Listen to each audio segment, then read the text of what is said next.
Hey everyone, today I'm going to share with you the powerful story of Katherine Johnson, a civil rights attorney who found herself the victim of racial profiling and police brutality in one of Atlanta's most upscale neighborhoods. This isn't just a story about injustice.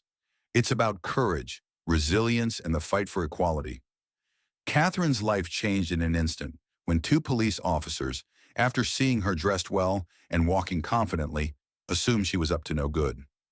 What follows is a dramatic and inspiring tale of how she, alongside her husband Ethan, a former Delta Force commander, fought back against the system, took action, and exposed the truth. You're going to see how Katherine and Ethan's journey became a turning point for them and for their community. They didn't just stand up for themselves. They stood up for all those who face discrimination and abuse every day. If this story resonates with you, or if you've had an experience like this, please share your thoughts and stories in the comments below. I'd love to hear from you. And don't forget to like, share, and subscribe so you don't miss any more stories that inspire change and justice. Let's make our voices heard together. Katherine Johnson was a prominent civil rights attorney in Atlanta, Georgia, known for dedicating her life to defending the rights of the oppressed and marginalized. As a Black woman, Katherine understood the challenges and obstacles she faced not only in her work, but also in her everyday life. However, she never allowed these challenges to deter her from pursuing justice.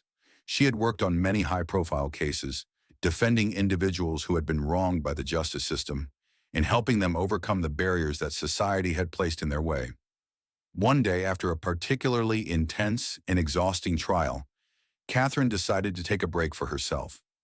Her work often required deep mental focus and energy, and these rare moments of peace were something she cherished. Katherine chose to spend a quiet afternoon in Buckhead, one of Atlanta's wealthiest and most prestigious neighborhoods. Known for its luxury boutiques, high-end restaurants, and towering skyscrapers, Buckhead was a place where successful and wealthy people often came to shop and unwind. Katherine entered one of the most famous luxury stores in the area, finding a beautiful green dress that she felt was a perfect addition to her wardrobe. The simple act of buying something for herself, something she rarely took the time to do, filled her with a sense of satisfaction. As she stepped out of the store with the shopping bag in hand, she felt a sense of relief, like a small victory in the midst of her demanding career. Her mood was light, and the sunlight filtered through the trees, casting a peaceful glow on the street. She couldn't help but smile as she walked, savoring this rare moment of calm. At that moment, Katherine had no idea that her peaceful afternoon would soon turn into something much darker. As she walked down the sidewalk, two police officers, Officer Parker and Officer Wilson, noticed her. The two officers immediately began watching her, their gaze filled with suspicion. The reason for their suspicion wasn't anything Katherine had done. It was simply her appearance. A well-dressed Black woman walking with confidence in an upscale area like Buckhead was a rare sight, and in their eyes this automatically made her seem out of place. They assumed she didn't belong there, even though she had every right to be. Katherine continued walking, unaware that she was now under the scrutiny of the officers. They watched her every move, their suspicion mounting for no legitimate reason. As she passed them on the sidewalk, Officer Parker and Officer Wilson exchanged glances and quickly made a decision. They would stop her. The officers began to approach her, their movements deliberate and calculating. Officer Parker, the older of the two, stepped forward with a forced smile and asked, "Excuse me, ma'am, do you shop around here often?" Katherine, used to occasional questioning, but never something as blatant as this, responded politely, "It's my first time in the area." Her calm and measured response seemed to do nothing to ease their suspicion. Instead, they pressed on, questioning her further about her purchase and her reasons for being there. As Katherine explained that she had simply bought a dress, the officers didn't seem to believe her. They began to focus on her shopping bag, questioning her about it in a way that felt invasive and judgmental. Katherine knew in that moment that they weren't simply curious, they were already assuming she had done something wrong. Their questions weren't just questions, they were accusations dressed up as polite inquiries. What Katherine didn't know was that this moment was about to spiral out of control. In the blink of an eye, the situation that started as an innocent interaction would escalate, and she would soon realize that her peaceful day was no longer hers. The officers, seeing a black woman dressed well and carrying a shopping bag, quickly decided she didn't belong. They hadn't stopped to ask for any details. They had only assumed that her presence there was somehow suspicious. Catherine, standing at the crossroads of privilege and prejudice, had no idea that this small, everyday action of shopping would turn into a confrontation with the very system she had spent her career fighting against. The peaceful afternoon that Catherine had been enjoying quickly turned into a nightmare as Officer Parker and Officer Wilson continued to question her with a sense of entitlement. The moment they had decided to stop her, they were already operating under the assumption that she didn't belong there. Their questioning, which initially seemed like a casual conversation, was laced with judgment and suspicion. Catherine, who had navigated situations like this before, instantly sensed the change in tone. Officer Parker stepped closer to Catherine, his voice smooth but laced with a condescending edge. "You shop around here often?" he asked again, this time with an implied accusation. Catherine, now realizing that the question wasn't coming from genuine curiosity, remained calm but firm. "I just bought this dress. It's my first time here," she said, her response clear and direct. However, the officers didn't seem to hear her words. Instead, Officer Parker glanced at the shopping bag in her hand and raised an eyebrow. "LX, huh? Not too many people walk out of there with something in hand, especially looking like that," he said with a tone that made Catherine's skin crawl. The comment was not about her purchase, but about her being a black woman in a wealthy, predominantly white neighborhood. It wasn't about the bag or the dress. It was about the assumption that she didn't deserve to be there, that someone like her couldn't belong in such a high-end space. Catherine felt her pulse quicken as she processed the situation. She knew all too well that she was being targeted, and her intuition told her this wasn't going to end in a simple conversation. Officer Wilson, standing off to the side, watched silently, but Catherine could feel his gaze on her. He wasn't saying anything, but his body language made it clear that he was complicit in this encounter. "What's that supposed to mean?" Catherine asked, her voice steady but tinged with the frustration she was trying to hold back. She wasn't afraid, but she could feel the weight of the moment building. "I'm meeting my husband, so I don't have time for this," she said, trying to walk past them, hoping to end the conversation before it escalated further. But Officer Parker stepped in front of her, blocking her path. "We can walk with you," he said, with a smile that didn't reach his eyes. "Make sure you stay safe, especially with all the eyes out here." His partner, Officer Wilson, now moved closer, standing just behind him, making it impossible for Catherine to move without bumping into one of them. Catherine realized that they weren't asking for her cooperation. They were demanding compliance, using their badge and authority as an excuse to intimidate her. "I told you I'm meeting someone. I'm not interested in conversation," Catherine said, her voice now colder. She wasn't about to let them continue to assert control over her without reason. But Officer Parker wasn't backing down. "No need to be in such a rush," he said with a smirk. "A man like that should be lucky to have someone like you." His words weren't just insulting. They were degrading, designed to make her feel small, to make her feel out of place. Catherine's anger bubbled to the surface, but she kept her composure. She had learned long ago that losing control in situations like this could lead to even more dangerous consequences. But her patience was wearing thin. "I think this conversation is over," she said, taking a step forward, determined to walk past him. But before she could, Officer Parker stepped directly into her path, blocking her again. His smile was gone now, replaced by something far more sinister. "Where are you rushing off to?" he demanded, his voice low and menacing. "I told you I'm meeting someone," Catherine said, her voice still calm but firm. "If there's no official reason to detain me, I'll be going." Parker's expression darkened, and the air around them shifted. He leaned in closer, his face just inches from hers. "You don't get to walk away from this," he said, his tone flat, as though he was delivering an ultimatum. "People shoplift out of that store all the time, you know? Sometimes the ones who look the part are the ones you need to watch the closest." Catherine's heart raced, and for a moment, her breath caught in her chest. It wasn't just about the shopping bag anymore. It wasn't just about a simple interaction. It was about something deeper, the way black people, particularly black women, were often seen as suspicious or a criminal simply because of their presence in spaces where they weren't supposed to be. "I haven't done anything wrong," Catherine replied, her voice still steady. "You approached me.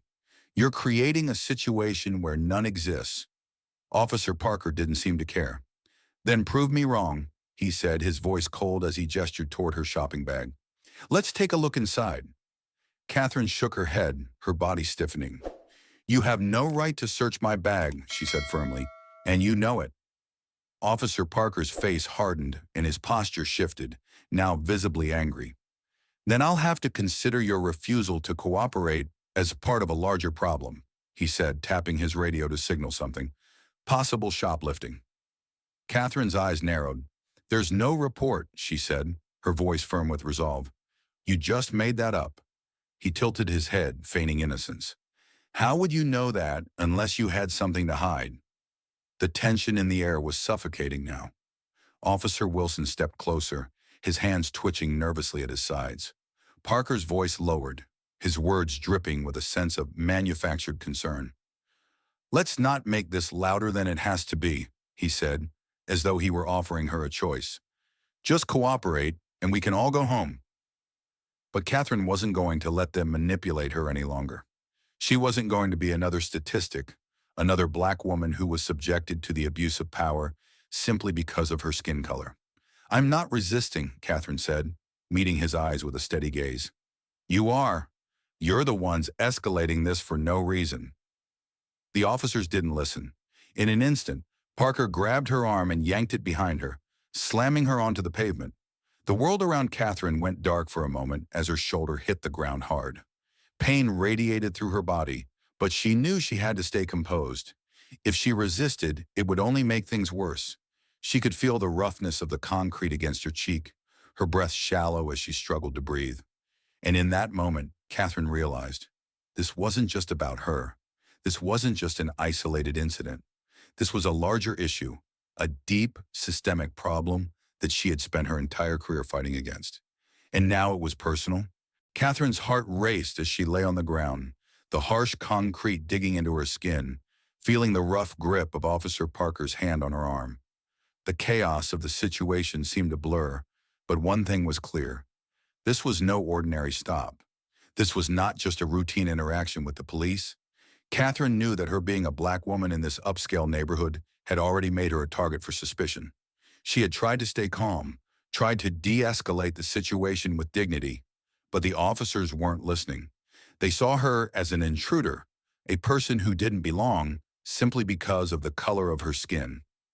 As the officers continued their forceful tactics, Catherine's mind raced. She could feel the pressure of their hands on her body, their authoritative gestures reminding her of how vulnerable she was in this moment.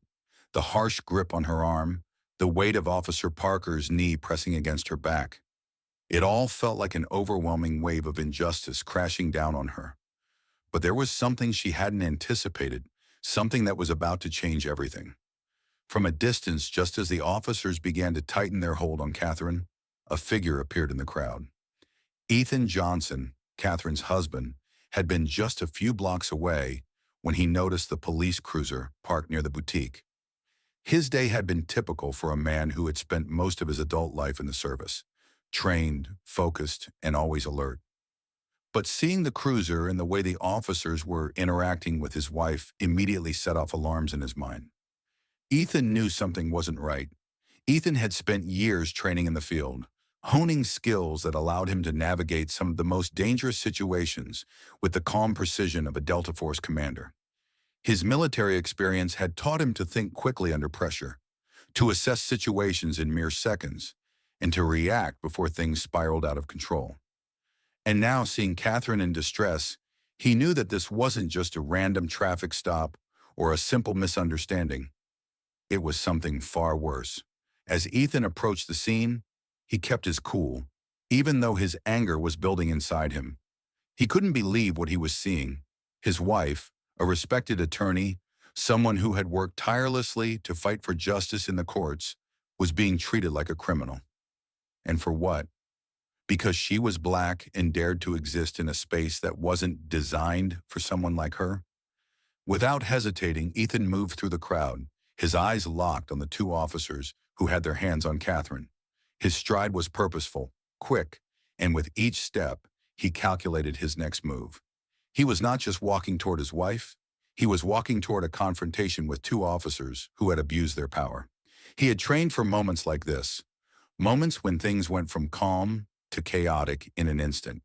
When Ethan reached the scene, the first thing he saw was Officer Parker's knee in Catherine's back. She was lying on the ground, her arms pinned behind her, and the officer's posture was aggressive, clearly attempting to control her through intimidation and force. Officer Wilson stood nearby, looking uncomfortable but offering no help, his gaze flickering between the scene and the crowd. The officers hadn't even noticed Ethan approaching until he was only a few feet away. "Get your hands off my wife," Ethan called out in a voice that brooked no argument. His tone was firm, laced with the authority of someone who had seen violence and chaos firsthand, but who now held himself back from losing control. Officer Parker turned, clearly annoyed by the interruption, but the moment he saw Ethan's expression, something in his stance shifted. The sheer determination in Ethan's eyes was enough to make him take a step back. Officer Wilson also hesitated, unsure of what to do as the tension in the air thickened. But before either officer could respond, Ethan was already moving. With practiced speed, he shoved Officer Parker away from Catherine. It wasn't a violent push, but it was effective, creating just enough space between Catherine and the officer. Ethan stood between his wife and the two officers, his body poised and ready for whatever came next. He wasn't there to start a fight. He was there to stop one. Catherine, still on the ground, looked up at her husband. The moment their eyes met, she saw the mix of worry and unwavering support in his gaze. Ethan wasn't just trying to protect her physically. He was trying to protect her dignity, her rights, and her sense of justice. She felt a wave of relief wash over her. She was no longer alone in this fight. Officer Parker's frustration boiled over. "You need to back off," he shouted, clearly rattled by Ethan's sudden intervention. His hand hovered over his sidearm as though ready to escalate the situation even further. But Ethan was too fast for him. With the agility of someone trained for combat, Ethan sidestepped Parker's attempted grab and used his body weight to push him aside. Officer Wilson, still standing a few feet away, finally spoke up, his voice shaky. "Let's just calm down here," he said, trying to defuse the situation, though his eyes were wide with uncertainty. But Ethan wasn't having it. He turned to Officer Wilson and said coldly, "You should have stepped in to stop this before it even started." He was done being patient. His wife had been unfairly detained, and now he was done letting these officers push her around. The crowd around them had grown larger, people standing at a distance, some recording with their phones, others murmuring among themselves. But no one was stepping in. No one was intervening to stop the injustice they were witnessing. It was as though everyone was waiting for someone else to take action. Officer Parker, now visibly shaken and losing control of the situation, reached for his radio. "Unit 342, requesting backup. We have a code 5 here." He barked into the device, his voice thick with anger. Ethan took another step forward, his eyes narrowing as he assessed the situation. "You're not getting backup," he said flatly. "You're done." His hand moved slightly, reaching for his phone to record the incident, knowing that this footage would become a key piece of evidence later. The officers, realizing they were losing control of the scene, hesitated. Officer Parker turned back to Ethan, who was standing tall, fully aware of the power dynamics at play. "You don't want to escalate this," Parker said, his voice defensive. Ethan stood his ground. "You've already escalated it by assuming my wife is a criminal when all she did was buy a dress. You've already escalated it by abusing your power and trying to intimidate her. Now it's my turn." At that moment, Catherine slowly stood up, brushing the dust off her clothes. Her legs were shaky from the rough treatment, but she felt empowered by Ethan's presence. She wasn't just a victim of a discriminatory system anymore. She was an active participant in fighting back against that system. The tension in the air was palpable as Officer Parker glared at them. He was furious now, but he could see that Ethan was not going to back down. The crowd, which had grown in size, murmured in approval. The power had shifted from the officers to the couple standing together. In that instant, Ethan looked at Catherine, and without saying a word, they both knew what had to be done next. They weren't going to let the system win this time. Together, they would fight for justice. After the incident outside the boutique, Catherine and Ethan were determined not to let the officers' actions go unnoticed. What had started as an afternoon of relaxation had turned into a stark reminder of the systemic racism that permeated so much of society. Catherine, who had spent years fighting for justice in the courtroom, now found herself the victim of the very injustice she had dedicated her life to challenging. She wouldn't, let the system's failures silence her or allow these two officers to get away with abusing their power. In the days that followed, Catherine took immediate action. With Ethan by her side, she began gathering every piece of evidence she could. Catherine knew the fight ahead of her would not be easy, but she was not one to shy away from a challenge. She immediately sought out legal counsel, reaching out to her trusted colleagues in the legal community to help her through this difficult time. She had worked on many cases of police brutality before, but this time it was personal. Catherine knew that in order to build a case against Officer Parker and Officer Wilson, she would need solid evidence. They had already tampered with the body cam footage of the encounter, an act that Catherine knew was an attempt to hide their misconduct. The footage they had released to the public was edited and incomplete, showing only fragments of the confrontation, enough to paint her as the aggressor. Catherine was determined to expose the truth, no matter what it took. She needed the unedited footage, the raw version of the incident that would show exactly what had happened. She also knew that the city of Atlanta, like many other cities, had a history of mishandling cases of police misconduct. There had been countless instances of officers getting away with violence, intimidation, and racial profiling, all covered up by a system designed to protect the police and silence the victims. Catherine wasn't naive. She knew that the odds were stacked against her, but she wasn't going to let that stop her. This was a fight she had to take on, not just for herself, but for all the people who had faced similar injustices and never had the power or the voice to fight back. Catherine and Ethan, with the help of trusted allies in the legal and advocacy community, began to build a case. They started by requesting all the footage from the body cams of the officers involved, but as expected, the department was slow to release it. Catherine suspected that the video had already been altered or tampered with, but she wouldn't give up. She dug deeper into the officers' records, looking for any prior complaints or evidence of similar behavior. What they found was damning. Officer Parker and Officer Wilson had both been the subject of previous complaints that had been dismissed or swept under the rug. There were allegations of racial profiling, inappropriate behavior, and excessive use of force. But none of these complaints had ever led to disciplinary action. It became clear to Catherine that these officers had a history of abusing their power, and the system had allowed it to happen. The more Catherine uncovered, the more determined she became to bring these officers to justice, not just for her own sake, but to expose the broader patterns of police misconduct and racial injustice. As Catherine worked tirelessly to build her case, the news of her encounter with the officers began to spread. The footage that had been released by the department was shared widely on social media, and public outcry grew. Catherine and Ethan were no longer alone in this fight. People from across the country rallied behind them, demanding accountability for the officers involved. Protests erupted in Atlanta, and public defenders, civil rights activists, and concerned citizens all joined in the call for justice.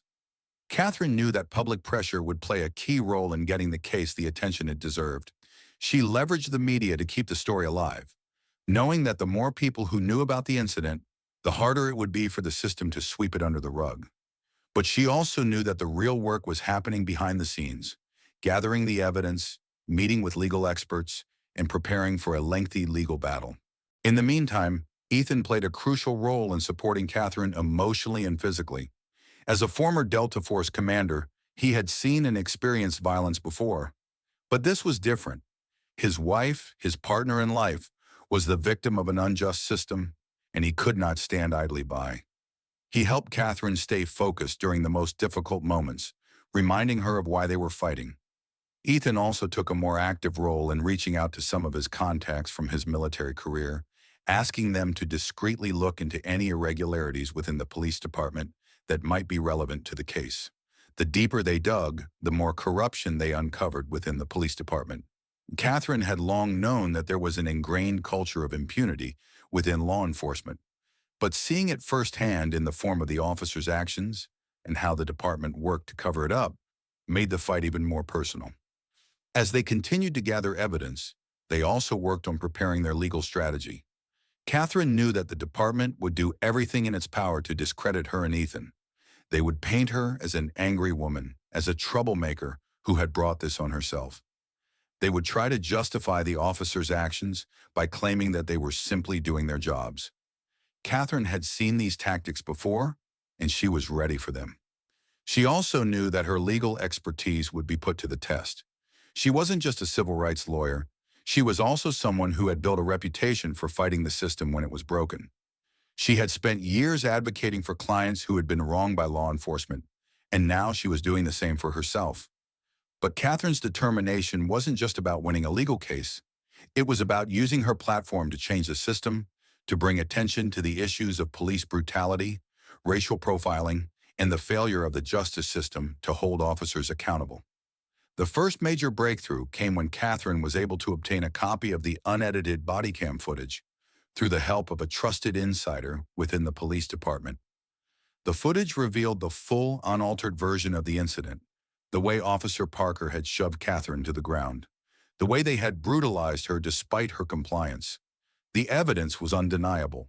It was clear that the officers had used excessive force and that Catherine had done nothing to warrant such treatment. With this evidence in hand, Catherine and Ethan knew that they had a strong case, but they also knew that the fight was far from over. They had to prepare for the inevitable pushback from the police department, from the media, and from the system that would do everything it could to protect the officers involved. But Catherine was unbowed. This was her fight, one that she would not lose. The legal battle ahead would be grueling, and the road to justice would be long. But she knew that in order to make change, in order to challenge the system, she had to keep pushing forward. This wasn't just about her. It was about every person who had ever been hurt by an unjust system. And she would not rest until justice was served. The legal battle Catherine and Ethan Johnson faced was not just about clearing their names. It quickly became a national conversation about police brutality, racial profiling, and the abuses of power that many Black individuals had endured for years, but rarely had the opportunity to bring to light. As the details of Catherine's encounter with Officer Parker and Officer Wilson began to circulate, they captured the attention of the media and the public alike. What had seemed like an isolated incident, a single moment of injustice, quickly snowballed into a full-scale call for accountability and systemic change. The first spark came when Catherine's legal team was able to secure the unedited footage from the officers' body cams. The raw footage showed Catherine's entire interaction with the officers, including the moments before they became physically aggressive. The footage painted a damning picture of the police officers' actions. Officer Parker's condescending remarks, the way he blocked Catherine's path, and his physical assault that followed. This was not just a case of excessive force. It was a textbook example of racial profiling and abuse of power, something Catherine knew all too well. As soon as the footage went public, the response was immediate. Social media erupted with outrage as people across the country began to watch the videos, some for the first time witnessing firsthand the kind of harassment and violence Black individuals regularly face from law enforcement. Hashtags like #JusticeForCatherine and #EndPoliceBrutality began trending on Twitter. Protesters took to the streets in cities from Atlanta to New York, demanding justice not just for Catherine, but for all victims of police violence. Catherine and Ethan found themselves at the forefront of this movement. As their story went viral, the couple's quiet lives as professionals in Atlanta's legal and military communities were turned upside down. The support they received was overwhelming, but it was also incredibly humbling. From grassroots activists to well-known public figures, voices of support rang out, amplifying their message that the system had to change. But as public support for Catherine grew, so did the pushback. The police department, under pressure from both the public and the media, initially tried to defend the actions of Officer Parker and Officer Wilson. The department issued statements downplaying the severity of the incident and reinforcing the idea that the officers had acted within their training. They claimed that Catherine had acted suspiciously and that they had every right to question her and detain her, despite the lack of any evidence of criminal activity. It was the same tired narrative often used to justify police violence against Black people. But Catherine, supported by her legal team and the growing public outcry, wasn't backing down. The media played a crucial role in keeping the story alive. News outlets across the country began to cover the case, shining a spotlight on the broader issues of police brutality and systemic racism. Journalists interviewed experts, survivors, and activists, all highlighting the same message. This wasn't an isolated incident.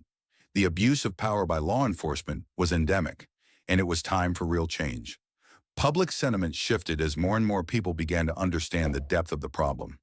What Catherine and Ethan had faced was not just a personal ordeal, it was a microcosm of a much larger issue. The way Black people, especially Black women, were disproportionately targeted and mistreated by law enforcement.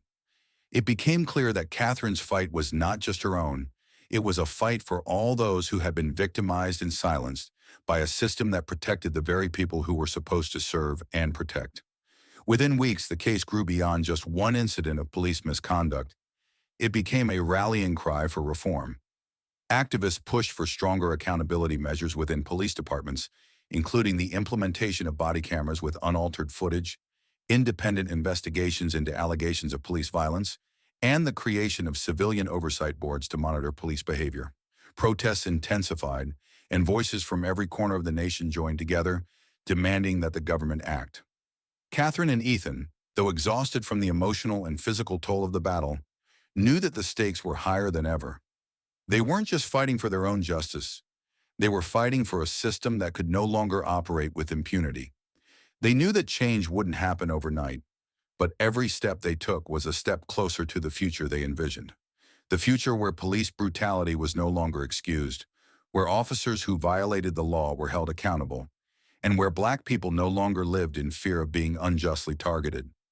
Amidst the protests and media attention, something remarkable began to happen. The city of Atlanta, where the incident had taken place, found itself at a crossroads. Local lawmakers, some of whom had initially remained silent on the issue, began to publicly speak out. The mayor of Atlanta, under growing pressure, called for an independent investigation into the actions of Officer Parker and Officer Wilson. They were both placed on administrative leave, pending the outcome of the inquiry. The case sparked a renewed focus on police reform, not just in Atlanta, but across the country. In Washington, lawmakers began to propose new bills aimed at addressing police misconduct. The Justice in Policing Act, a landmark piece of legislation that would ban chokeholds, eliminate no-knock warrants, and create a national registry of police misconduct, gained momentum in Congress. Activists who had been fighting for reform for years now saw a glimmer of hope. While the bill wasn't yet law, the fact that it was even on the table was a sign that the fight for accountability was beginning to shift the narrative. The Johnsons, though weary from the battle, didn't just sit back and wait for change to come. They were active participants in the movement. Catherine, using her platform as a respected attorney, spoke at rallies, participated in town halls, and worked alongside civil rights organizations to ensure that the voices of victims like her would be heard. Ethan, using his military background, helped organize community events focused on self-defense and de-escalation tactics, empowering people with the tools they needed to protect themselves in situations of police aggression. As their legal case progressed, it became clear that Officer Parker and Officer Wilson were in serious trouble.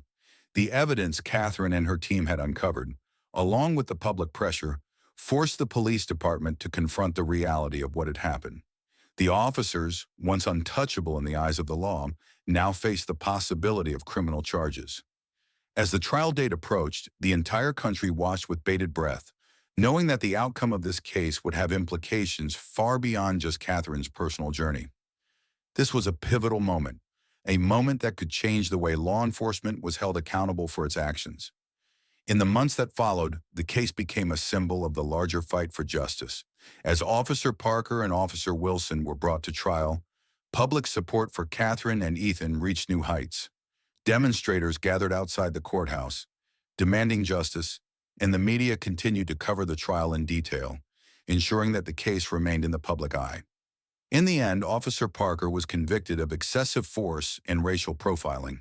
He was sentenced to several years in prison, and Officer Wilson was fired from the police department for failing to intervene. The verdict sent shockwaves through the country, a victory for Catherine and Ethan, but also a clear message to the nation. The status quo was no longer acceptable, but the real change was just beginning. The case had sparked a movement, one that wouldn't end with the conviction of two officers. It was a movement that had already begun to reshape the future of law enforcement in America. With Catherine's and Ethan's fight, the conversation around police reform had moved from the fringes to the center stage. And as the public continued to demand change, the seeds of a new era of justice were being planted, one where accountability, fairness, and equality were no longer optional, but expected. After months of intense legal battles, public outcry, and a relentless pursuit of justice, Catherine and Ethan Johnson found themselves standing at a turning point.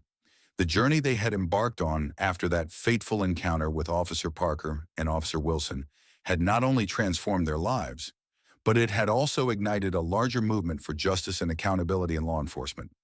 What had begun as a personal fight for dignity and respect was now a symbol of broader systemic change, a victory not just for them, but for countless others who had suffered similar injustices. The trial was a culmination of everything Catherine and Ethan had worked for. As the court proceedings unfolded, the evidence was clear, and the support from the public was unwavering. The unedited body cam footage, the witness testimonies, and the mounting pressure from the media all painted a picture that the officers involved had acted far outside the boundaries of their authority. The world watched as the truth came to light, and with every revelation, it became more difficult for anyone to deny the reality of police misconduct. In the end, the court ruled in favor of Catherine and Ethan. Officer Parker was convicted of excessive use of force, racial profiling, and obstruction of justice, while Officer Wilson was fired for his failure to intervene during the incident. Both officers were held accountable for their actions, a rare outcome in cases involving police officers. Their convictions sent a powerful message to law enforcement agencies across the country. No one, not even those who wore the badge, was above the law. For Catherine and Ethan, the victory was bittersweet. It wasn't the kind of triumph they had imagined when they first embarked on this journey. The pain of the experience, the trauma, the stress, the constant scrutiny had left its mark on them both. But the knowledge that they had fought and won, not just for themselves but for others who had faced similar struggles, gave them a sense of purpose and closure. They had proven that it was possible to challenge the system, to hold those in power accountable, and to seek justice in a world where it often seemed out of reach. The impact of their victory extended far beyond the courtroom. In the wake of their case, police departments around the country began to implement stricter accountability measures. The Justice in Policing Act, which had gained momentum in Congress during the height of the protests, was finally passed. The new legislation banned chokeholds, restricted no-knock warrants, and created a national database to track police misconduct. While the fight for reform was far from over, Catherine and Ethan's victory represented a crucial step toward meaningful change. As their legal case progressed, it became clear that Officer Parker and Officer Wilson were in serious trouble. The evidence Catherine and her team had uncovered, along with the public pressure, forced the police department to confront the reality of what had happened. The officers, once untouchable in the eyes of the law, now faced the possibility of criminal charges. As the trial date approached, the entire country watched with bated breath, knowing that the outcome of this case would have implications far beyond just Catherine's personal journey. This was a pivotal moment, a moment that could change the way law enforcement was held accountable for its actions. In the months that followed, the case became a symbol of the larger fight for justice. As Officer Parker and Officer Wilson were brought to trial, public support for Catherine and Ethan reached new heights. Demonstrators gathered outside the courthouse, demanding justice, and the media continued to cover the trial in detail, ensuring that the case remained in the public eye. In the end, Officer Parker was convicted of excessive force and racial profiling. He was sentenced to several years in prison, and Officer Wilson was fired from the police department for failing to intervene. The verdict sent shockwaves through the country, a victory for Catherine and Ethan, but also a clear message to the nation. The status quo was no longer acceptable, but the real change was just beginning. The case had sparked a movement, one that wouldn't end with the conviction of two officers. It was a movement that had already begun to reshape the future of law enforcement in America. With Catherine's and Ethan's fight, the conversation around police reform had moved from the fringes to the center stage. And as the public continued to demand change, the seeds of a new era of justice were being planted, one where accountability, fairness, and equality were no longer optional, but expected. After months of intense legal battles, public outcry, and a relentless pursuit of justice, Catherine and Ethan Johnson found themselves standing at a turning point. The journey they had embarked on after that fateful encounter with Officer Parker and Officer Wilson had not only transformed their lives, but it had also ignited a larger movement for justice and accountability in law enforcement.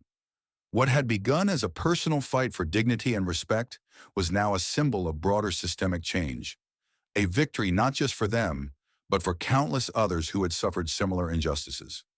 The trial was a culmination of everything Catherine and Ethan had worked for. As the court proceedings unfolded, the evidence was clear, and the support from the public was unwavering. The unedited body cam footage, the witness testimonies, and the mounting pressure from the media all painted a picture that the officers involved had acted far outside the boundaries of their authority. The world watched as the truth came to light, and with every revelation, it became more difficult for anyone to deny the reality of police misconduct. In the end, the court ruled in favor of Catherine and Ethan. Officer Parker was convicted of excessive use of force, racial profiling, and obstruction of justice, while Officer Wilson was fired for his failure to intervene during the incident. Both officers were held accountable for their actions, a rare outcome in cases involving police officers. Their convictions sent a powerful message to law enforcement agencies across the country. No one, not even those who wore the badge, was above the law. For Catherine and Ethan, the victory was bittersweet. It wasn't the kind of triumph they had imagined when they first embarked on this journey.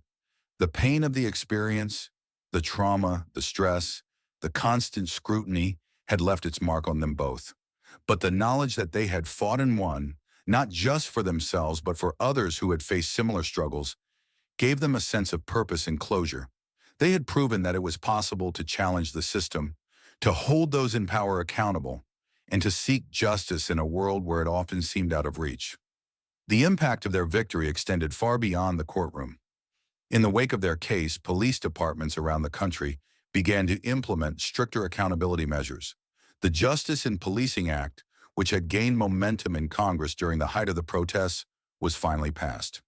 The new legislation banned chokeholds, restricted no-knock warrants, and created a national database to track police misconduct. While the fight for reform was far from over, Catherine and Ethan's victory represented a crucial step toward meaningful change. Ethan, who had always been passionate about helping others, turned his attention to mentoring young Black men in the community. Drawing on his experiences in the military and his knowledge of self-defense, he opened Iron Root, a self-defense and life skills program for young Black boys. The program focused not only on physical strength, but on mental resilience, teaching the boys how to stay calm and collected in difficult situations, how to de-escalate conflict, and how to stand up for themselves in a world that often viewed them as threats. Ethan poured his heart into the program, knowing that by empowering these young men, he was helping to shape a better future. The couple's work didn't stop with their own victory. They became vocal advocates for reform within the police force and the broader criminal justice system. Catherine regularly spoke at public forums, pushing for systemic changes in law enforcement practices. She worked alongside other activists, lawmakers, and organizations to advocate for the dismantling of policies that disproportionately affected marginalized communities. As a respected attorney, her voice carried weight, and she used it to continue pushing for legislative and cultural changes that would protect people of color from further injustices. In the months and years that followed, the city of Atlanta experienced a shift in its approach to policing. Community policing initiatives were expanded, and relationships between law enforcement and the community began to improve. The transparency that had emerged from Catherine and Ethan's case helped foster trust between the police and the public, though the road to reconciliation was still long.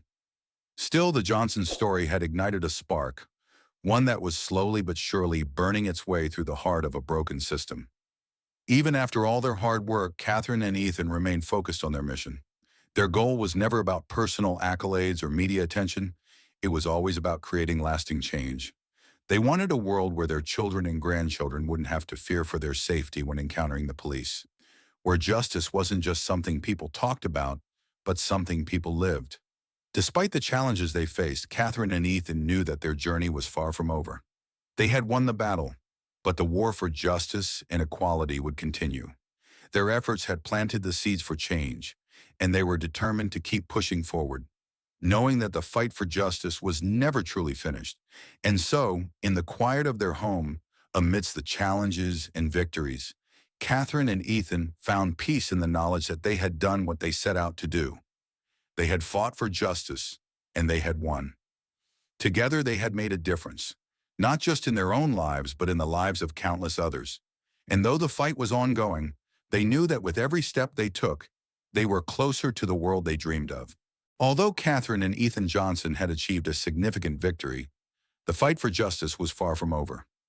Their battle against Officer Parker and Officer Wilson had been a crucial step, but it had exposed only the tip of the iceberg when it came to the deep-rooted issues of systemic racism, police brutality, and the failure of the justice system to hold law enforcement accountable. Catherine's and Ethan's victory in court had sent a powerful message that no one, regardless of their position or power, was untouchable. However, it also became apparent that their story was just one example of a much larger problem that needed to be addressed on a national scale. The impact of their fight had been felt across the country, with people from all walks of life joining in the call for police reform and justice. Their case had ignited widespread protests and sparked conversations about the need for changes in how law enforcement interacted with marginalized communities. While the Justice in Policing Act had passed, promising reforms, Catherine and Ethan knew that laws alone wouldn't be enough to end the culture of abuse and discrimination within the police force. Real lasting change required more than just legislative action. It required a fundamental shift in the way society viewed race, justice, and power. As Catherine continued to speak out in public forums, sharing her story and advocating for reform, she became acutely aware of the limitations of the system. She could fight for policy changes, support victims of police violence, and work to hold individual officers accountable, but she couldn't change the hearts and minds of those who clung to prejudices that had been ingrained in the fabric of society for centuries. The progress they had made was real, but it was just the beginning. Ethan, too, had found purpose in his ongoing work with the Iron Root program, mentoring young Black boys and teaching them skills not only for self-defense, but for mental resilience. He could see the difference he was making in the lives of the young men who came through his doors, and it gave him hope. Yet every day he was reminded of the harsh realities they still faced, the uncertainty and fear that young Black men lived with every time they interacted with the police. Ethan knew that his work was important, but he also knew that one program wasn't enough to dismantle the systems that put his students at risk. Even as Catherine and Ethan made strides in their own personal journeys, they understood that their work was ongoing. The fight for justice, they realized, was not one that could be won with a single court case, no matter how high profile it was.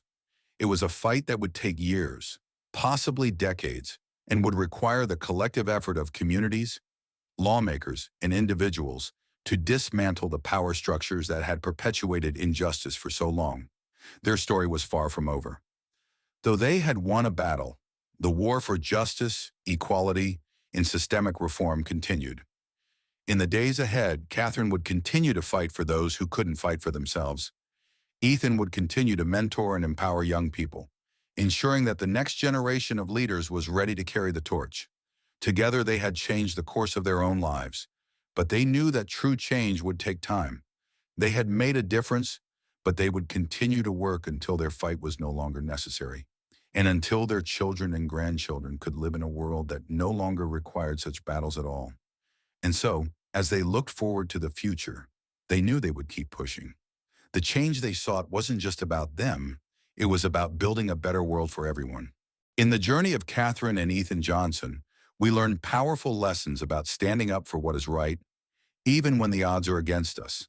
Their story teaches us the importance of perseverance in the face of injustice, as well as the courage it takes to fight against systems that seem insurmountable.